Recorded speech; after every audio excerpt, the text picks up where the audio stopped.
Ho aminareo anery havana ny fahasoavana sy ny fiadanana avy amin'ilay Andriamanitra raintsika sy Jesosy Kristy Tompo. Amen. Ny antony hitandremana ny didy. Ny antony hitandremana ny didy. Zany no asongadiny nofinainantsika anio amin'ny bokin'ny Deutéronomie toko faha 2:10. Ny andininy faha 3:10 hatramin'ny faha 1:20.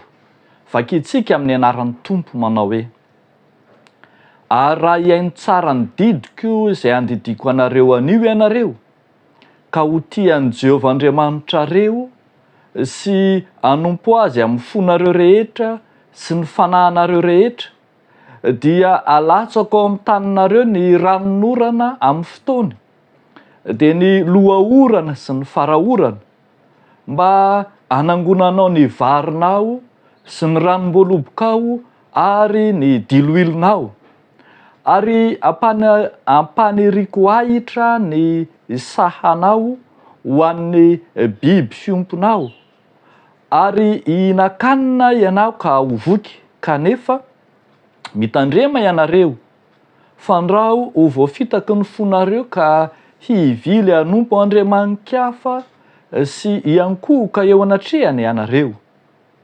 Ary dia hirehetra aminareo ny fahatezeran'i Jehovah, dia hanampina ny lanitra izy ka tsy hisy ranon'orana, ary tsy havokatra ny tany dia ho lany ringana faingana ianareo, tsy ho eo amin'ny tany soa izay omeny Jehovah anareo.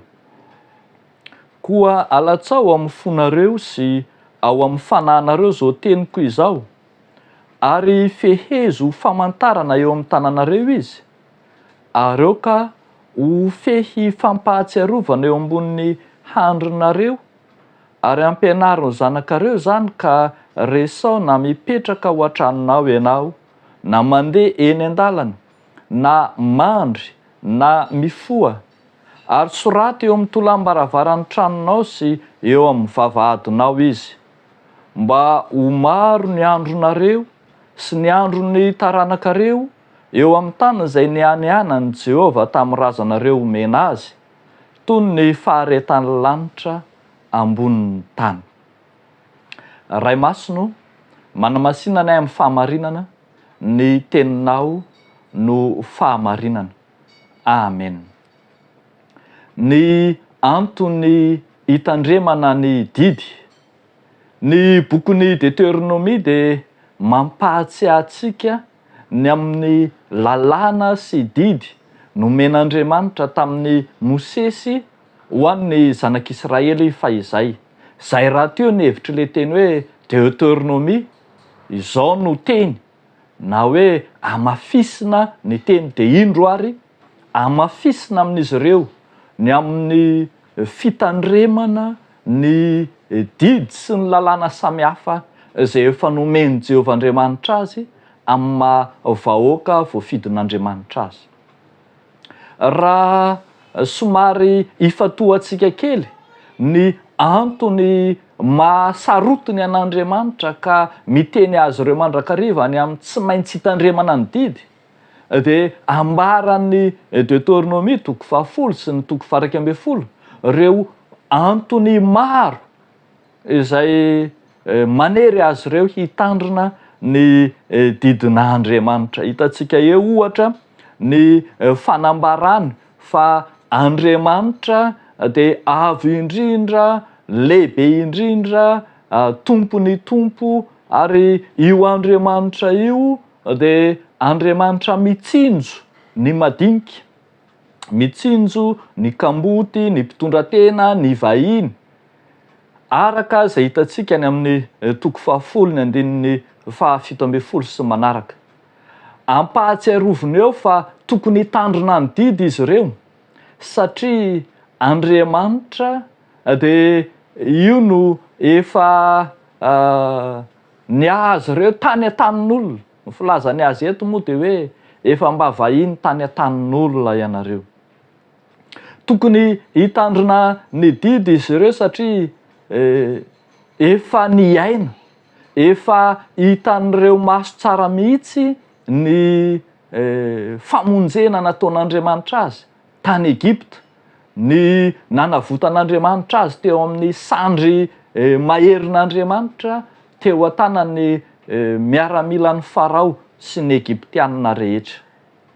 Ary ambarany eto fa amin'ity toko farak 12 ity fa tsy miresaka amin'izay taranaka tsy nahita ny famonjena tany Egypta izy, fa ianareo no nahita, efa hitan'ny masonareo zany, efa niainanareo zany, ary dia ho tsapanareo fa tsy nisy Andriamanitra nahavita namonjy tahaka izany. Ko nahoana no tsy ho afaka hitandrina ny didiny ankehitriny. Arak'izany dia ambara fa mitandrina ny didy isika, satria io Andriamanitra mihitsy no tonga loharanom-piainana ho antsika. Efa namonjy izy tany Egypta, ary nitantana izy tao amin'ny tany efitra, tsy nisy nahory ireo vahoaka ireo tany amin'ny tany efitra.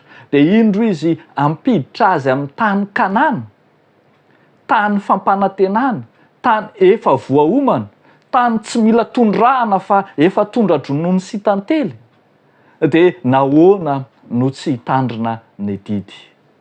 Tena mampahatsiahy zany ity mofinaina ity manao hoe ny fitandremanareo no didy no loharanon'ny fiainana ho anareo.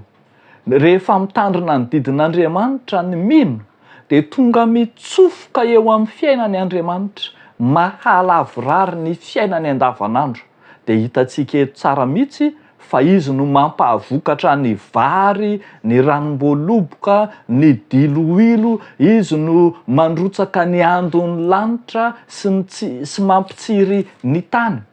Ary raha sanatry kosa misy fivadiam-pitokisana, raha sanatry kosa misy tsy fitandremana ny didy, dia mbola io Andriamanitra ihany koa no mampiatona ny andro ka tsy mampilatsaka ny ranonorana, ary mahatonga fahantrana lalina, mahatonga anohanana sy tsy fisian-tsakafo. Efa hitantsika zany tamin'ny andron'ny Elim-paminany, dia nahaton'Andriamanitra nandritra ny 3 taona sy 9 ny orana, ka dia maina ny tany. Fa mbola io Andriamanitra koa no nampirotsaka ny ranonorana indray rehefa avy eo. Tena Andriamanitra mifehy ny toetry ny andro sy ny toetry ny tany amin'ny maha-Andriamanitra pahary azy ny Andriamanitry ny Baiboly. Izay tokony ataontsika ry havako dia ny fitandremana ny didiny. Zava-dehibe ho antsika zany, ahafahantsika misaintsaina sy mamelombelona ao anatintsika indray amin'izao andro ankehitriny izao, taona 2024, nahoana no misy ny tondra-drano, nahoana no misy ny tany karakaina, nahoana no misy ny mosary, nahoana no misy ny fanafarana vary mihoapapana, nahoana no misy ny nona, nahoana no misy ny mahantra velona. Dia miverina tsika rehetra mandiny tena, moa tena nitandrina ny didin'i Jehova marina tokoa ve isika. Ny fitandremana ny didy no mampivaha ny fitahian'Andriamanitra. Dia antsoina ary isika rehetra nona, isika rehetra mahantra, isika rehetra mosarena, isika rehetra sahirana amin'ny fiainana andavanandro, antsoina isika hiverina ho amin'ny fankatoavana sy ny fitandremana ny didin'Andriamanitra. Ao amin'ny fitandremana ny didin'Andriamanitra ihany no misy ny fiainana ho antsika. Jesosy Kristy manokana ry havana dia efa napahana tena antsika fa tonga izy hitondra fiainana ho antsika. Hitondra izy hanafaka antsika amin'ny fahasahiranam-piainana rehetra. Zany raha teo ny teny manao hoe zaho avy mba hananany fiainana sady hananany be dia be. Matoy ianao tsy manam-piainana, matoy ianao farahidiny, matoy ianao mikorosofahana ny fiainanao, dia tsy ampy ny fitsofohan'ilay Kristy fiainana, ilay Kristy loharanom-pahasambarana zany, ka dia antsony ianao hiverina mba hidiran'ny Kristy ny fiainanao, ahatonga anao ana-pahasambarana ao amin'ny rahateo. dia ho n'Andriamanitra irery ny voninahitra. Amen. Ivavaka isika. Tsy hitakatry ny saina Andriamanitra ny hamarony ny asanao sy ny halehibiazany famondramponao hatramin'ny taloha indrindra ka ankehitriny ary mandrakizay mandrakizay. Andriamanitra miasa mahary ny tontolo isan'andro ianao.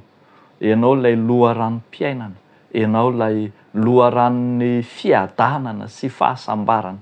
Ary irinay koa ankehitriny, ananan'ny taninay, ananan'ny vahoaka mpiray tanirazana aminay, izany fiadanana sy fahasambarana izany. Jerenao ireo mahantra farahidiny, ireo izay sahirana amin'ny fivelomana, mivavaka ho an'ny tantsaha rehetra, ny mpamboly, ny mpiopy, izay rehetra mivelona amin'ny tany. Andriamanitra, ianao ilay mampahavokatra be, ianao no ampahamokatra sy ampahavanina ny asan'ny tananay tsiraray avy. Dia amin'ny anaran'i Jesosy Kristy Tompo no anaovanay izany vavaka izany misaotra raha io. Amen.